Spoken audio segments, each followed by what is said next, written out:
उम्मीद है कि आप सब ठीक होंगे, खैर से होंगे, खैरियत से होंगे। आज सोचा आपके साथ शेयर करूं गोला कबाब की रेसिपी। डिलीशियस एंड क्विक बनने वाली है। आप अपनी दावतों में बना सकते हैं, बच्चों को लंच में दे सकते हैं, डिनर में बना सकते हैं और अपनी फैमिली के साथ एंजॉय कर सकते हैं। ये देखिए, मैंने प्याज और ग्रीन चिलीज़ लेके उसको चॉप कर दिया है।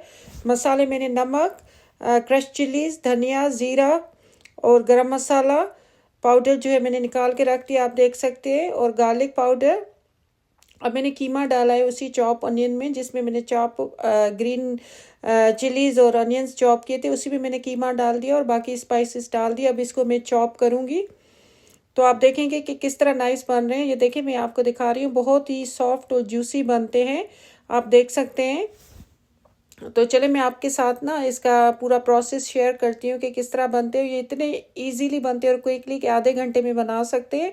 ये देखें, स्ट्रॉ की तरह की कोई भी चीज़ लें या घर में कोई भी स्टिक हो, जैसे हम जिससे सालन बनाते हैं, स्पून हो या मतलब कोई भी इस तरह की राउंड स्टिक हो कि इसका शेप आ जाए, उसका जो होल बनता है वो बन जाए।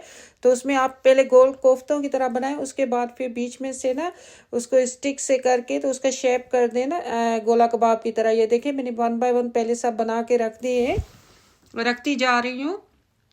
तो बहुत इजी है, इसको ज़्यादा मैरिनेट करने की ज़रूरत नहीं है। आप अगर आधा घंटा भी मैरिनेट करें तो दैट्स इनफ। तो अब ये देखिए, मैंने फ्राइंग पैन हीटअप किया है। अब इसमें मैंने ऑयल डाला है।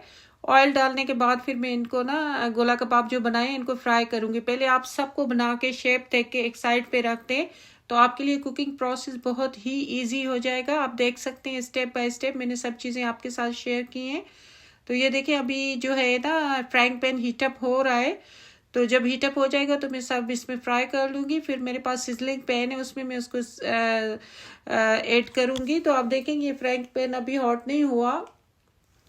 अब ये देखें, हाँ, अब जो है ऑयल गर्म हो गया। अब मैं जो है ना 1 बाय 1 सारे ही गोला कबाब इसमें डाल दूंगी और इसको फिर फ्राई करना है। उसके बाद फिर मैं इसको ना चारकोल का फ्लेवर भी दूंगी, जो कोयले का दम लगाते हैं कि इसमें ना थोड़ा सा चारकोल का फ्लेवर आ जाए, ना स्मोकी सा फ्लेवर आ जाए। तो वो भी इसमें ही आप देखेंगे कि मैं किस तरह कर रही हूँ ना। ये देखिए, सारे कबाब मैंने ऐड कर दिए हैं, हीट तेज़ रखी हुई है। तो ये देखिए बनते जा रहे हैं। फिर मैं इसको ना थोड़ी देर के बाद टर्न करूंगी और फिर ज़ाहिर एक साइड से कलर आ जाएगा तो फिर दूसरी साइड टर्न करूंगी, तो पकते जाएंगे दोनों साइडों से। तो ये बहुत ही अच्छी और नाइस और क्विकली बनने वाली रेसिपी है, इसमें कोई भी टाइम नहीं लगता। आप लैम मिन्स भी यूज़ कर सकती हैं, बीफ मिन्स भी यूज़ कर सकती हैं और गोट मिन्स की भी यूज़ कर सकती हैं, जो भी वाटेवर जो आपको अच्छा लगे। जैसे घर में हम गोश्त लेते हैं, चलो थोड़े से मतलब पीसेस निकाल के रख दिए और शाम को डिनर के साथ इस तरह आप चॉपर में डाल के बना सकती हैं, तो आपके लिए बहुत ही ईजी हो जाएगा। और मैं तो कहती हूँ बाज़ार वाली कबाब से ना 100 टाइम बेटर है और हाइजीनिक है। आपको पता होता है कि आपने किस तरह बनाए हैं। तो आप बच्चे भी इंजॉय करते हैं, बड़े भी, सभी खाते हैं। इसके साथ आप सैलेड काट लें, चटनी बना लें और राइस बॉयल कर लें या नान के साथ खाएं, जैसे भी आपको पसंद हो आप खा सकती हैं। ये बहुत ही फ्लेवरफुल होते हैं, तो इसका टेस्ट भी बहुत ही नाइस होता है ना। तो बच्चे तो अक्सर जिद करते हैं ना कि हमें गोला कबाब खाने हैं, तो अगर माँ बना दे तो फिर क्या बात है, बच्चे तो और ज़्यादा शौक से खाएंगे ना। जब माँ के हाथों के कबाब इतने अच्छे बने हुए हो तो बच्चे फिर बाहर के कबाब क्यों खाएंगे, फिर सभी चाहेंगे कि हमारी अम्मी बना दे और हम खाएं। ये देखिए, मैंने स्मोक देने के लिए ना बॉटल के नीचे से फॉयल इस तरह करके ना कटोरी की तरह मैं बना रही हूँ, आपको दिखा रही हूँ। फिर उसके मैंने कोयला रखा था पहले आग पे, तो वो थोड़ा रेड हो गया तो उसको मैंने प्याली में डाल के ऊपर से थोड़ा सा ऑयल डाल के ढक्कन लगा दिया है कि उसकी स्मोक थोड़ी सी आ जाए इनमें गोला कबाब में। तो उसमें स्मोकी फ्लेवर आता है ना, तो ऐसे लगता है कि बारबेक्यू पे बने हुए हैं, बारबेक्यू बने हुए हैं। तो इसलिए मैंने इसको स्मोक दिए और कवर भी किया है कि चलो थोड़ा सा मतलब ना उसमें स्टीम भी, दम में पक भी जाएंगे गोला कबाब अंदर तक पूरे ही, तो हीट इनकी सही हो जाएगी ना। तो आप देख सकते हैं कि मैंने इसको कुछ देर के लिए दम पे रखा है। मैंने दम उतारा, लिड रिमूव किए। रिमूव करने के बाद फिर मैंने वो जो कोयला रखा था ना फॉयल में, वो भी रिमूव कर दिया। अब ये तकरीबन डन है मेरे ख्याल में, तो ये काफ़ी मतलब 100% डन हो गए।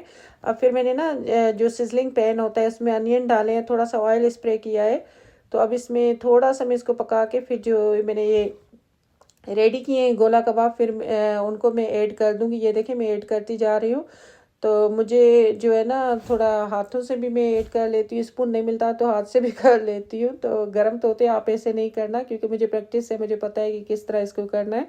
तो ये देखें, अब मैंने ना इसको पैन में डाल दिया। बड़ी सिजलिंग सी आवाज़ आ रही थी, अगर आप सुनते तो आपको पता चलता। मैंने शॉर्ट जो अपलोड किए उसमें सिजलिंग इसका साउंड आ रहा है, तो बहुत ही डिलीशियस लग रहा है। ये देखें, मैंने नज़दीक से भी आपको दिखा दिए कि कितने नाइस लग रहे हैं ना। ऊपर से आप लेमन भी ऐड कर सकती हैं, आपकी मर्ज़ी। आप सैलेड बना दें, चटनी बना दें, जो भी बनाएंगे तो सब कुछ इसके साथ नाइस ही लगेगा।